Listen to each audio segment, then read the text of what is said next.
What's up? It's your boy Topher, and I am with El Gringo from El Gringo and the Beaner, and currently we are in Zero Dark 30 status. That's why it's kind of dark down here in the basement. But we're the only two motherfuckers that decided to show up today. Yep, I can't speak for the Beaner. I can't speak for Humps a lot. But yeah, we're the only two fuckers here. they're weak. They're very weak. Can't Very even. weak. They're like, yeah, let's do this. I'm down. I'm down. I am. I can. I can do whatever. Some scared bitches. I'm not even married. You're married. Ed, you're married. You're such a puss. You can't do nothing. Who's been gone all day? Went to Guitar Center. Talked to the guru. Look, we're doing this shit right now. They ain't even here. That's right. Can't even say nothing. So to the other two boneheads that decided not to show up, or might even come late, or maybe not at all, suck it, bitches. But there's an elephant in the room, so to say. And it's not us. It's not us, but something we obviously have to deal with. And we were hoping to have others in on this discussion, but obviously they're not going to make it. So we're just going to go ahead and discuss said elephant in the room. We're not going to name names. We're not going to put things out there. We're just going to state our feelings on this certain subject. But before we do, I just want to say that to whoever this may concern, not our fault. Not our fault. That's all I got to say. There's certain things that happen that you yourself are responsible for. Your actions are one of them. And the words that come past those actions are the other part. And if you're not responsible enough in order to handle either one of those, then you deal with this. Bang! Fuck, I'm dead! That's right. You go down. Yeah, that's part one. That's part one. Yeah, who knew a movie could say so much? Oh, yeah. With so little, few words. That's from The Crow. If you didn't know, you can rent it. It's on DVD. It's pretty good. Classic. Pretty good. Pretty bad. Badass. Brandon died making it. But it's one of the best movies ever. Some bullshit. It was good. Anyways, all I gotta say is there comes a point in time where somebody speaks enough and they say enough shit that you can smell the shit on their breath. It's a nutty stench, to be honest. It smells a lot like bullshit all the time. And it comes to a point where you just know exactly where that guy's headed. Now, without divulging my age, or the Gringo's age, we're old as dirt. When it comes to the people that we know and we hang around with, we're the older crowd. And with that comes responsibility. And knowing what needs to be done and said and how to go about it. I could say that I'm going to do something all fucking day, or I could say that I've done it all fucking day. But unless I show that I can actually do it or that I've done it, it doesn't mean dick. It really doesn't. And there's certain people in this world that I personally just can't be around anymore. I mean, it's you tell me that, you did this or you did that, fine. I just shake my head, shrug it off, because at that point, I don't even want to hear you breathe. I really don't. You lie to my face and you lie to me, bold face, about stupid fucking shit. I got no more room in my life for you. I just really don't. What are your feelings, Gringo? I agree, but my camera's whacked out. You get to look straight into it with your eyes and the presence you just gave. I'm kind of look like I'm retarded staring in weird areas. But I do have input. I just fully agree. Integrity and morals are hard to find these days. And that's why I have so many few people in the crowd that I hang out with. Because if you have like a wife, 2 kids, that's where you do most of your time. But if you got good dudes like Topher and a couple other cats, you know what they're about even before you even really get into it too far. Like, I don't even know the cat that long, but yet we actually kind of have a code of ethics between each other. It's unspoken. It's unwritten. Kind of like I have a Harley. I ride with a few guys, and there's a lot of other guys that want me to ride with them, and I won't, based on either how they are or if they wouldn't stop to pull over to help someone that needed it. So that's kind of what it's about. It's how you carry yourself and how you treat others. And a lot of times, I don't know, a lot of times, certain individuals want to impress each other with a bunch of stuff or what they buy, what they own, what they can show. And when it comes down to it, it's not about any of that. It's about someone, if they say, like he said, they're going to do something and you follow through with it with your bud or your friend or your family, they're there for you as well. And it doesn't have to be denominational. It's more or less could be like a trade. Like, hey, I'll help you with your garage when spring comes and you'll do this for me and we'll help each other out. That's it. And a lot of people forget about that common thing. And that's why people just like to hide in their homes, be hermits, and shit never gets done. Then you wonder why people sit in the dark and bitch instead of doing something about it. A lot of people might think this little thing we're going to do here has, they haven't seen too much into it yet. It's only like the second time, but we do have an agenda, believe it or not. Is it going to be funny? We hope so. Is it going to be serious at times? Damn right. Are we going to talk about some heavy subjects down the road? Yeah. Do we have opinions about that shit? Yeah. And we're not afraid to say it either. So that's what's cool about it. I got this dude in here, not to be funny or to joke about this part, but I think between the two of us, we got a lot of balls. So, and when we say something, we'll back it up. Because honestly, I don't really care what people think about me. Like I said, with our age comes that point too. People can say whatever the hell they want about me. I really don't care at all. I'm not out to impress anybody. I'm not going to wear some fucking Gucci watch, some Abercrombie fucking shirt, some Nike tennis shoes. Not at all. I don't care. So if you don't like me for what I am or this shit, then fucking hit disconnect and peace out. You guys that follow the Hater Nation and follow me and everything that we've done, you know how we are. We don't give a shit about any haters. Haters actually fuel us. They give us drive. They give us the fuel to want to do things that people want to see from us. Fuck the haters. Fuck them and their stupid fucking asses. Whatever they say, they can go to hell. We love hate mail. I love hate mail. I love people trolling That's me the whenever best I'm kind of playing. mail. Oh, dude.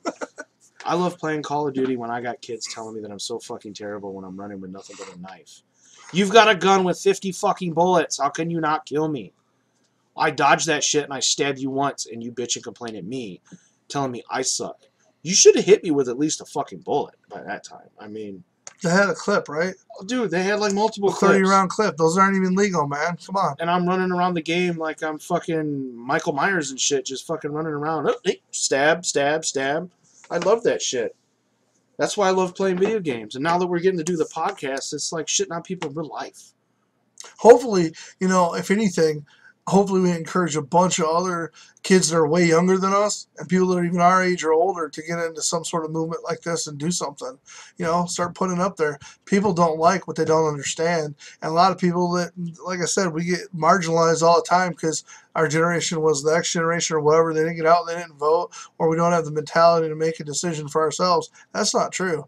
But if more of us do something like this, it means and carries a whole lot more weight. No matter what it is, just get up and do it. Just go do something.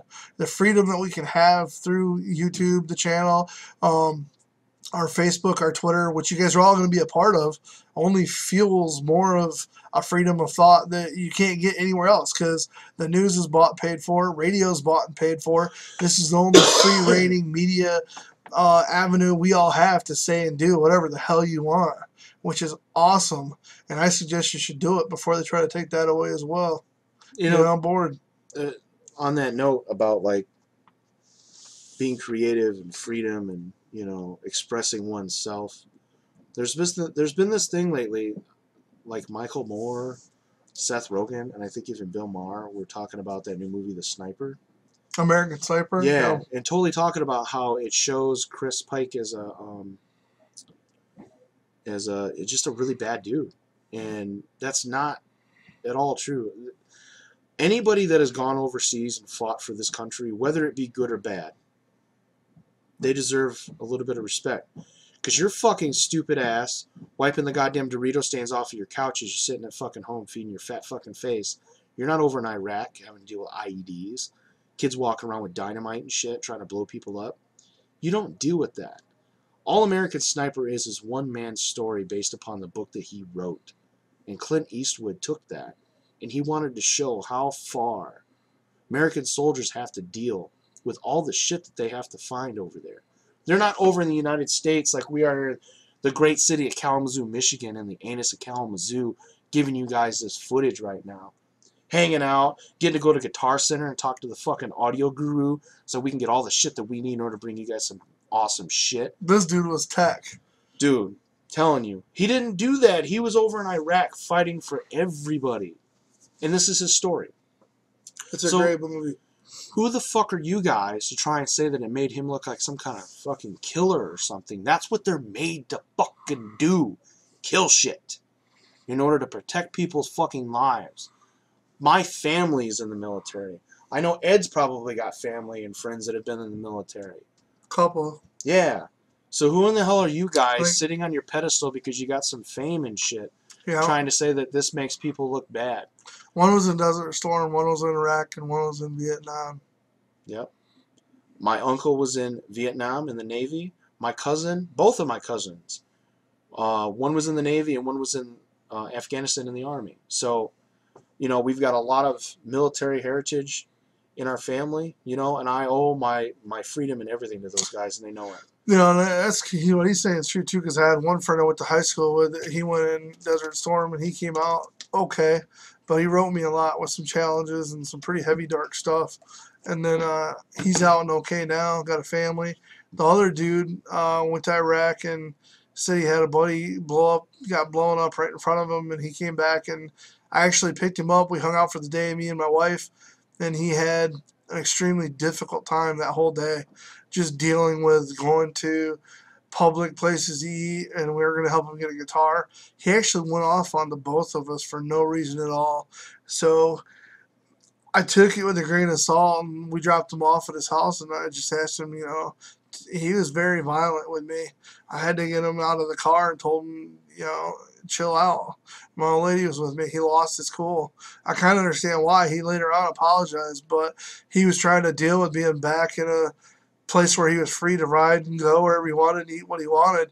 But his problem during the lunch was he couldn't even bother to eat the shit because of how they feed him over there on those fucking MRIs or whatever they are. MREs, yeah. The MREs, yeah. He's so used to being told where to go, when, how, what, when, and why, and worried about what kind of shit's coming in at his head.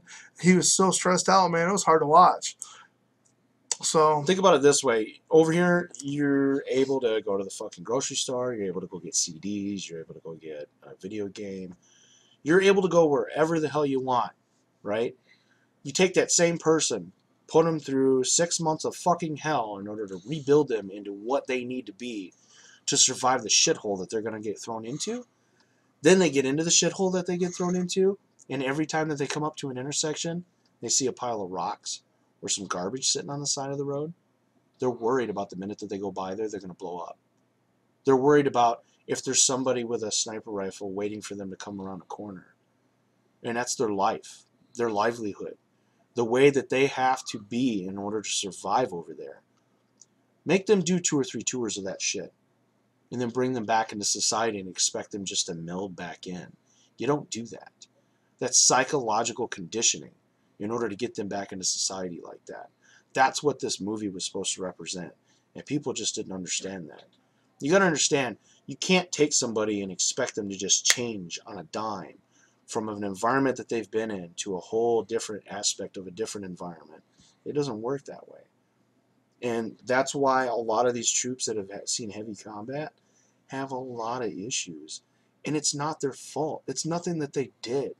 They spent their lives, their time and their livelihood away from their families in order to keep us safe. People may argue, well, America's not under attack. No, but the motherfuckers that would be attacking America, those are the ones who are fighting against overseas in order to help others out. And in order to be a true human being on this planet, and this is the most lacking thing that I've seen in humanity nowadays, is the aspect of wanting to actually give a shit about people, even if they're not yourselves or your friends or your family. Giving a homeless man $5 so he can get something to fucking eat. You know, helping a lady out down the steps. Getting her mail if she's elderly and she doesn't feel well. Like, these are things people don't fucking do anymore, man. Back in my day, you could walk out your house and leave your door unlocked and not worry about it. Today's society, you have to worry about your shit because that's just the way things are. That's the one lacking aspect of some people nowadays, honestly, is the ability to help people out. That's why I like working where I'm working. I like working with Ed. we help people out on the daily, and it's great. Yeah, unfortunately, like I'm not gonna say where I work because Yeah, we can't you know. do that. But I will tell you a story. I had a family come in and they had children, husband, wife, and it was right around Christmas time. And I saw the family. They said one of the individual children were actually abused, hurt pretty bad, and they just got here, so they didn't have a lot of finances. So I was able to help them with some needs that they had, and I didn't have them put any money towards anything. I just took care of it, and unfortunately, they haven't bothered to call me in considerable amount of time, and that's how that went. There was another guy that I knew as well. He came by and he told me he'd give me a spray gun nozzle as like to hold towards the $20 he needed in gas. I'm like, no man, I trust you. It's $20. I said I did get another issue with an individual that owes over, a couple $1,000. And I still turned the other cheek, loaned them the 20 because, if my wife needed gas and my kids are out there and it's a winter time, I'd hope somebody would help her out. So, nowadays, most people don't do it. I did it, and did I see the $20? No. But I called the guy a while ago, and he says he's in Kalamazoo, and when I find him here and we meet up, he had it for me. Surprised me. But I called him and didn't ask him for the 20. I wanted to see what he'd do. He didn't remember me, and he called me 3 days later and said, oh, yeah, I can take care of you with that. Isn't it called like Paying It Forward? Yeah. Something like that. Yeah, And that was that's based off kind of a movie. that's a good movie. Yeah. But, I mean, I do that as many times as I can just because there are so many people that don't, and I don't know why. Like and a lot of people look down on it like it's a weakness to do that for people. But if you have the means to do it at the time, you should. And another part of the reason why is, and then I'll just get off the subject so we can get to something else. But one time I didn't have a job, or I lost my job. We had no heat, no electric, and my wife and I both got sick, really bad. And we went to a food pantry, and they said we don't fit the criteria. Now, this is going to sound bad, but if anybody who knows me, I don't judge anybody, whether it's height, weight, color, whatever. It doesn't mean anything to me. I'm not that way. I don't see people in that fashion either. But she said we don't fit the criteria. And what that criteria was is we didn't have children at the time, we weren't a minority, and we weren't poor enough. So I told the lady, I said, well, I'll tell you what, she made my wife cry because why doesn't she have a job? And we have other personal reasons why she's unable to work, And I told the lady, look, I'll make this simple for you. I've paid taxes since I was 16 years old. I worked since then. All I need you to do is so you can go home and put your head on your pillow at night is tell me either you're going to help us, which is a yes, or a no. And I don't really care which one you give now because you're going to have to deal with that. So she finally shut up and helped us out. And we went to one other place. They gave us gas cards so I could get somewhere. After that, I landed 2 jobs. I worked 2 jobs, never saw them for quite a while, the family, and I made less than I do now working 2 jobs. And no benefits, no coverage. That's the way we are nowadays. Work twice as hard for nothing. No savings, no retirement, no chance for like what my dad or his brothers grew up with, retiring, and he's not. He's unemployed right now too. But that lady at the other church helped us out, gave us a lot of food. And she said the same thing, though. We didn't really qualify. She did it anyway.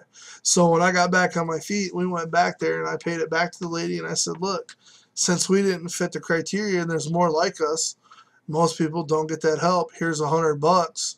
I want it to go towards the next people that don't fit your criteria because there are others that need it. So I just think, that's what most people should try to do. Something. It doesn't have to be big. It doesn't even have to be money.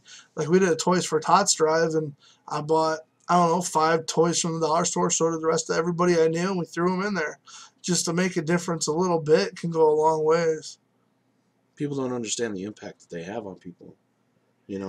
The impression that you leave is the only thing that's ever going to last from you with any individual.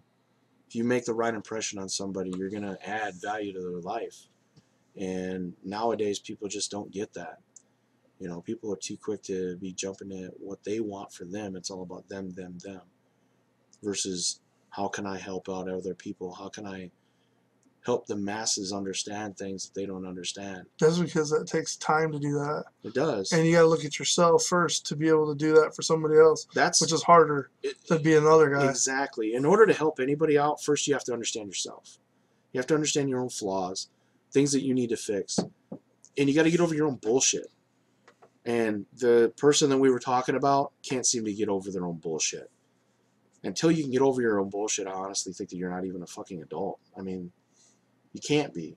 You're not responsible enough to handle your own affairs if you can't get over your own fucking bullshit in order to do so. You know, and there's people that we deal with on a daily basis that can't get over their own fucking bullshit. That's true. They just can't. I think the only other weird thing that you brought up, though, it's strange too, is everybody always says that the more you give, the more will always come back to you. Everybody says that. The strange part about it is I can count, maybe to other people that's true, but for myself, it sounds strange. That's never really happened, and I have never asked for it to. I don't expect it ever to, but I've never seen that happen, where you give so much and it turns around, and I don't give or help to do that. But I just have never seen it happen, and everybody says that. Yeah. I don't care if it ever comes true or not. I just still do it. See, and that's the thing too. Like, you know, he did it without wanting anything back in return. You can't give and want to help somebody out and expect, oh, well, now that I did this for you, I should be getting something back in return. It doesn't work that way. It's all about karma. It's all about it will happen in its own time when it's meant to happen. So you can't go give some guy $5 and expect in 2 days later for you to have $5 given back to you. It doesn't work like that, because the more you expect it, the more it's not going to come true. So that's all I really got on the whole human bullshit thing. I mean, yeah, you know who you are. Hopefully, Yeah. made you feel bad. fuck nugget. Just kidding. Fuck you. I'm not kidding. Fuck you. Oh, Oh, no, maybe I am kidding. All right. Second part of the podcast is actually going to be El Gringo's Riff of the Day. So, Gringo, you shall have your Riff of the Day, sir. Go right ahead. all right, people. So, what I was going to do on this little bit right here is talk to you about some of my favorite metal and rock albums from last year. That way we get a little caught up, and we'll start out heading into 2015 with the new releases and what's coming up. Like I said, no particular order, because I didn't really put them in any order, but Chevelle has got a great new album out called I love Chevelle, man. La Gargola, and it's awesome. There are so many hits on that record. The previous records too, like Hats Off to the Bull. I think there's another one called Letters or something, Letters from a Criminal or something Letters like from that. a Criminal. Yeah, and then there's one called Jars. Some of those hits are just so sick, man. The riffs are really good. Most of them are in drop D. And they're just real heavy, really good riffs. And him being a vocalist is real solid. I like it because you can actually hear him enunciate, and his phrasing's really good. So it's not like some of the other records where the dude's like a screamo. I mean, that stuff, I kind of don't like that kind of material where you don't ever understand what the guy's saying. There's no technical ability to it at all. You know, it's just raw vocal screaming. But anyway, that's one of my top picks right there. I don't have World on Fire, the new Slash album, where he picked up the singer from another band. I don't remember which Miles one. Kennedy. Miles Kennedy. That motherfucker's got a voice, man. Miles Kennedy is a shit. Well, where did he pick him up from again? What's He the was name part of of his band? Alter Bridge. So That's you right. had Creed, and then Creed and Alter Scott Bridge. got kicked to the wayside, and they started Alter Bridge with Miles Kennedy. Yeah, that World on Fire is a good album too, though. I don't own it, but I do like it. Hell Yeah, of course. Blood for Blood, really killer album where they scammed up the Mudvayne singer.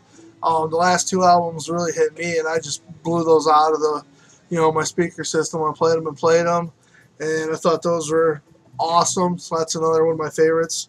Royal Blood, that's another really great record that came out that people should check out if they haven't heard it.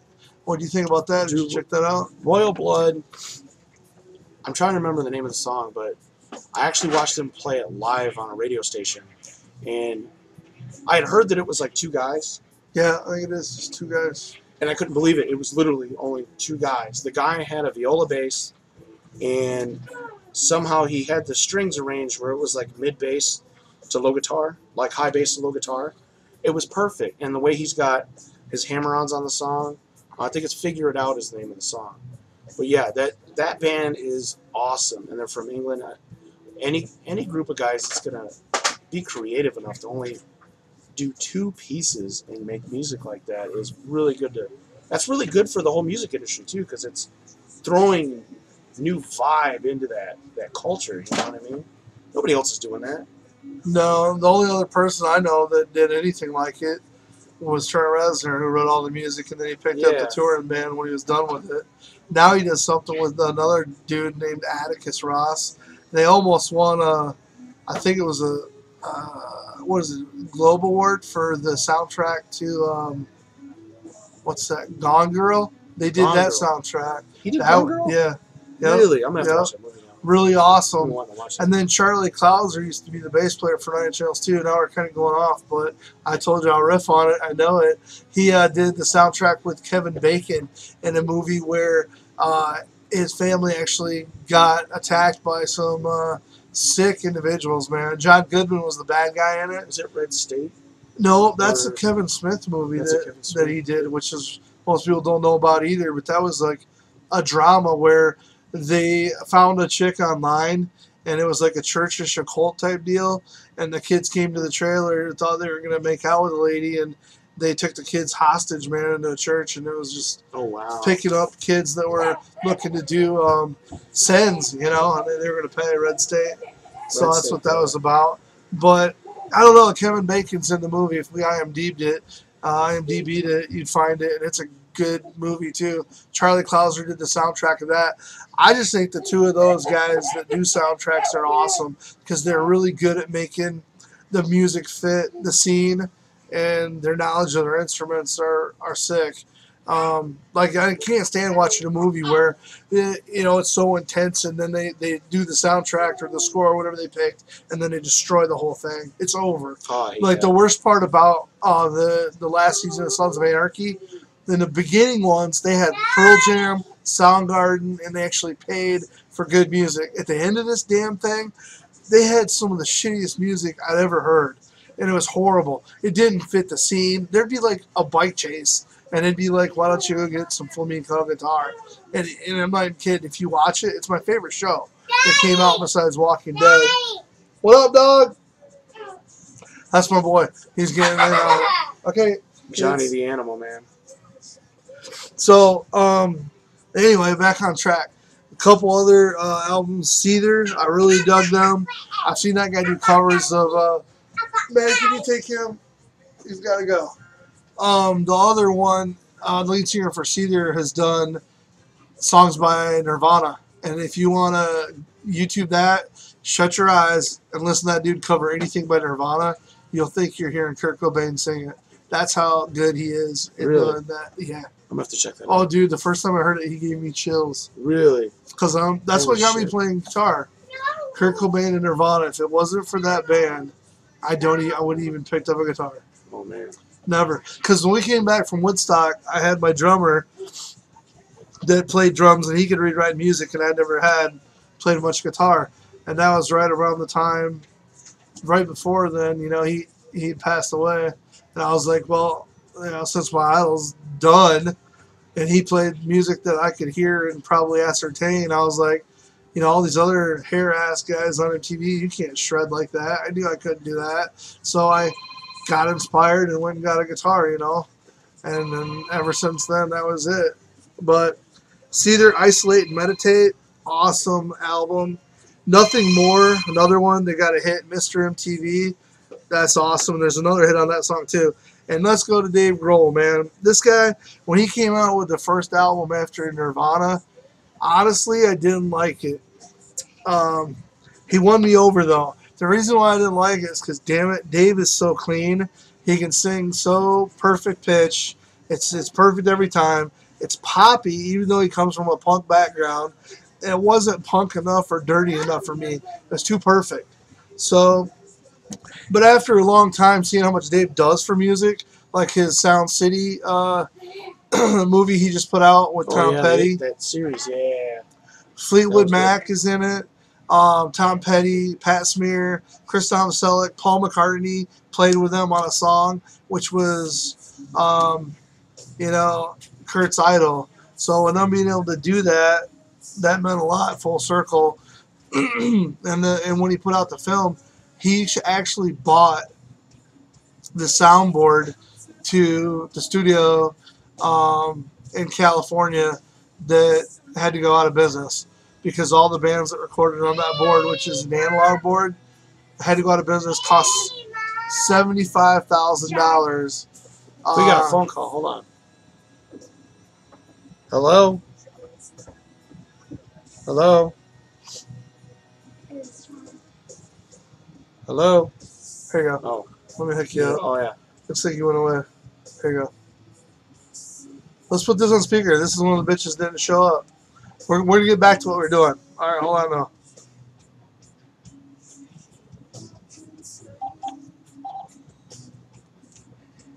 Hello?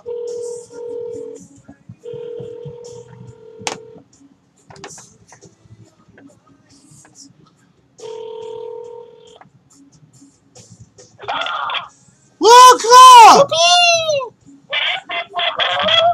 What are you doing? You know, trying to collect. Where are you at, man? Girls didn't come through on my money. Well, it ain't all about money. Sometimes you got to be here for the show, bro. Yeah, I know, but I need a gas money to get there for the show, bro. Dude, just whore yourself out. Your journey humps a lot. I know. Well, I'm trying to make it there. I got a quarter tank of gas. I'm trying to make it up there. I mean, all you had to do, Girls is going to have money for me first thing tomorrow morning. all you had to do is like kind of whore it out a little bit. You'd have been here by now. I wish it was that easy, man. Not everybody wants to go to penis. Oh, they love you, bro. I know. I mean, I've seen I it. should have spent more time trying to do that than actually getting money. I mean, those tight pants you wear, I know what you're packing. Yeah, you know about 2 inches of what I'm packing. I know. So you not coming out then? You go to the Dollar Tree real quick. What do you say? What? I got on my head that one. Oh, you're heading this way? You better hurry. You're gone. We're almost done recording. Yeah. All right, peace out. All right, man, take it upstairs. Take your brother with you. We gotta get back to work. Serious shit going on. All right. So anyway, back to Dave Grohl. He and Steve Albini, when they recorded with Steve Albini, the producer that recorded, I hate to say it, but man, I think Bush loved Nirvana because when they came out with 16 Stone, they sounded just like Nirvana. And of course, they went and recorded with Albini. So did the Breeders. So did Sonic Youth. So did Rage Against the Machine. All those other bands. So, and there's a reason for it because Steve Albini is a god. But anyway, Dave's perfectness, dude, bothered me so bad. But with him actually proving his damn talents over and over again, I can't ignore it. I do not own a Foo Fighters album, but I respect the man, and he's done a shit ton for rock and roll, man. A ton. And for that, I'm going to plug one more thing. May 4th, there's something called A Heck of a Montage that's coming out about Nirvana and Kurt Cobain. It's on HBO, and I think it's going to be awesome. There's going to be some other kind of coupled release with it of unheard tracks from Kurt besides the last one we got a while ago. So it should be really cool, man. And what else is more cooler than having Nirvana in the Rock and Roll Hall of Fame, which they are there. Even Kiss is not there yet, people. They don't like it. Genie Boy don't like it. So, Black Label Society, I kind of don't like the way he sings and all the blues junk he's got. But come on, man. He's Zakk Wylde. So his other one's Catacombs of the Black Vatican, which is sick.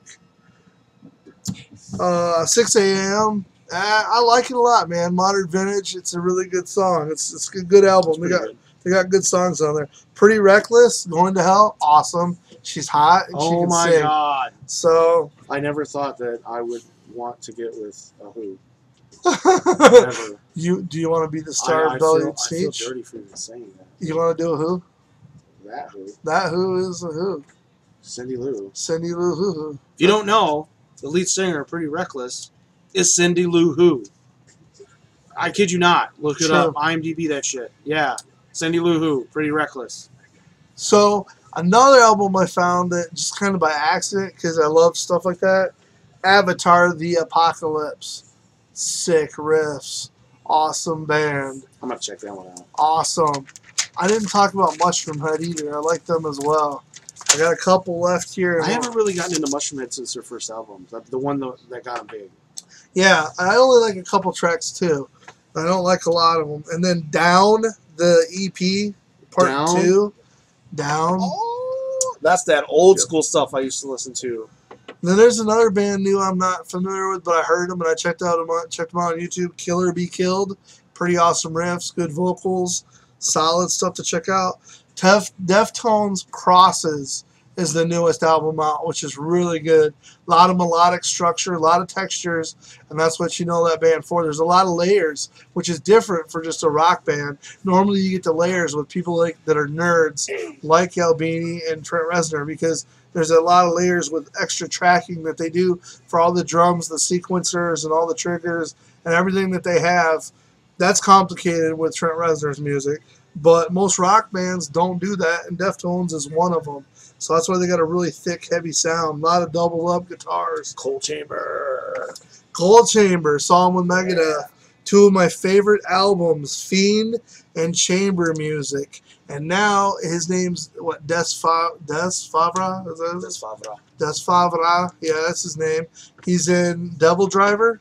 He's got a couple records out under Devil Driver. And if you like Cold Chamber, Devil Driver is even heavier. Another one, unfortunately lost this dude, Peter Steele, A Type O Negative. Heather's going to like this review because she's a huge Peter Steele fan. That dude was tall as shit. She was the girl that had the Playgirl, Peter Steele. Did she really? Oh, yeah. Oh, yeah. He is hot. Goth girl. I mean, if I was a girl, I think Peter could have had me. He could have had me at hello. He could have had you at, how did he say it? Oh. Oh. We should dial that number up. We got to do the it's 547. I got part of it memorized. And of course, people are going to make fun of me for this, but the Bloody Kisses and the October Rust album by Type O. Not that making fun of. That just goes with that. The next band making fun of, and I don't give a shit. Saw them for $5 with one of my buddies. We'll do a shout out, even though he ain't been talking to me. Bob Blackwood. Wherever you're at, dude, whatever, man, you should call me. So I don't know what your deal is, but I'm calling you out on your shit. We saw Green Day for $5, and that's when nobody knew what the fuck Dookie was. Nobody knew when I come around. Nobody knew Basket Case. Nobody knew shit. $5 we saw them. American Idiot, one of the best albums they've ever done. That is probably their best album, yeah. And it got a Broadway play, people, so you can't say shit. And they cashed out. Helmet, Betty, and Meantime. Helmet. There's my age again, but you kids, if you don't know who Helmet is, strap it on. Dude, you better go check it out. Back in the day, man. Helmet. My Chemical Romance. That's a good one. I have a theory, though. The Black Parade was written by somebody else besides that band, because that record is genius, and I love it to death, and I played it till it was over. And they haven't had anything like that since. So Google it, wiki it, figure it out, people. Let me know. I want to know. Somebody had to help write that album. Avenged Sevenfold, Nightmare. Great record. One of their best. I have the others. But Nightmare was my kid's favorite, too. It's great. Five Finger Death Punch. The last album was really good. The rest of them are okay. And then honorable mention for my fucking man, Moat, who is no longer with us, and I'm going to talk about him in the next segment, and it's going to be a little bit dedicated to that boy right there. I'll tell you all about him next time. Anyway, Death Clock, Cradle of Filth are the two honorable mentions for him. Now, the Cradle of Filth, all the albums I don't have, but 2 tracks you need to listen to, and you need to not listen to it, but just YouTube it so you can watch the video with the blonde chick that's in them because she's hot. It is Temptation and Amphetamine. Very good because it's dark, but with her vocals, it's really pretty at the same time. So that juxtaposition is really cool. Lastly, I got 2 other parts and we're about wrapping this down. Blaster was supposed to be the new band that Scott Weiland's with. Scott Weiland, Velvet Revolver, will not take him back. Linkin Park's lead singer is now performing with SDP in the studio, working on a new album, so he's not going to be in that band either. I love Scott. he messed up big time, but he's clean though. They're saying it. Yeah. He's not got the monkey, but yeah. don't buy it. It's Scott Weiland. 12. Any guy that's going to tell me that they're purposely going to try to almost kill themselves because that's the high, there's an issue there. I'm sorry. He's I'm weird. sorry. 12 Bar Blues was a solo record he did. If you don't know about it, go get it. It's really, really good. It's awesome. Other than that, he's supposed to be in another album he did too with other bands that just got together. It's called Antichrist something, and that's a new album that he sang on but will not be touring with. I heard now they're doing a solo album. Scott's doing that now instead. So a lot of material he just put out, and he's not even going to be a part of it. So that'll be interesting. They're going to replace him as a singer. Gray Matter by Slipknot. Awesome. So heavy, it's amazing. Now the other part I'm going to have you guys do is you can stump me. You can call in and give me a line from a movie, but it's got to be a good part of it, and I'll try to name the movie. Or you can try to stump me on some music shit, and I'll go off on it, and we'll see what happens. You guys are eventually going to win prizes, too. We're going to have, like, swag giveaways and a bunch of shit. This is legit, so you're going to want to get on the YouTube. The Facebook's coming soon, and so is the Twitter. We just got to get the producer to get on that shit. Lastly, I got one more band to talk about because this is the first release in 2015 that I know about that's either out or coming out soon. So let's talk about Marilyn Manson. Toph's got a couple things here I'll show you.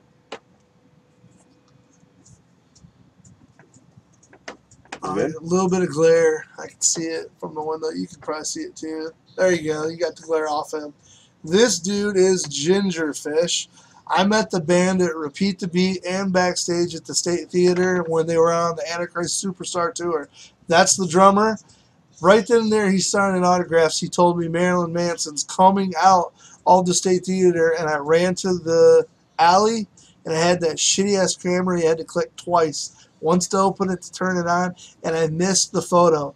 The photo was actually of Marilyn Manson. Well, actually, he was live walking out of the alley, and the photo I missed was two security guards, one on each side of him, with blood raining down his chest with no shirt on because he'd cut himself with a beer bottle.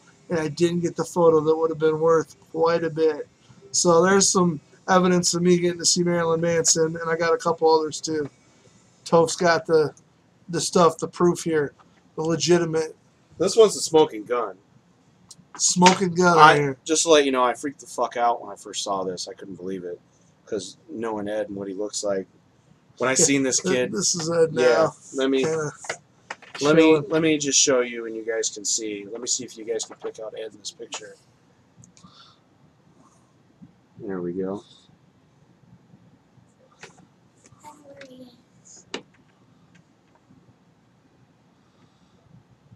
Ed's in the back, in the center, right behind Twiggy.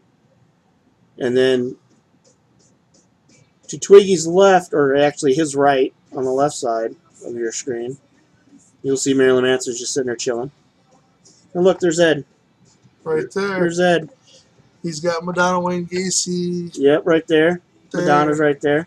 And their old guitar player is right here, blocked by these two girls, which share the same birthday as me. They're named Kim and Kelly. We talked to them while we were in line. And Daisy is right there, who's no longer with the band. Zemzem's no longer with the band. I don't think anybody's with the band anymore. Marilyn, well, I think, no, not even Twiggy. Twiggy's not even with them No. anymore. Twiggy went on with a Perfect Circle, and now he's doing some other jams. Speaking of Perfect Circle. Got one more. Oh, yeah, then I'll tell you my Perfect Circle story. Here we go. Hold on. There's the Antichrist Superstar. That's the thing that brought me and my wife together too. It was over a Manson poster. Oh, yeah? Yeah. She came to the CD store and ran and wanted a poster. I thought I met her. That's for another story. There it is, people. Met Manson numerous times. And then I'll show you why in the next segment, why I'm allowed to talk to you about these records and what I know about. Yeah. What you got, Tom? Oh, yeah. Speaking of Perfect Circle, one of the best... I've been to two events that I can honestly say, like, live, these people are better than they are in the recording. Anything with Maynard in it, I don't know what it is. I've seen Tool live, and I've seen Perfect Circle live. And both times, way better than the album. way better than the album. And it's hard for some bands to really come over that step and actually perform on stage live in front of a crowd as many times as they have to. I haven't seen too many bands. Perfect Circle, of course, Tool, Kid Rock was pretty good live. And some of the older, like, you younger kids won't even know. Blue Oyster Cult, Steppenwolf.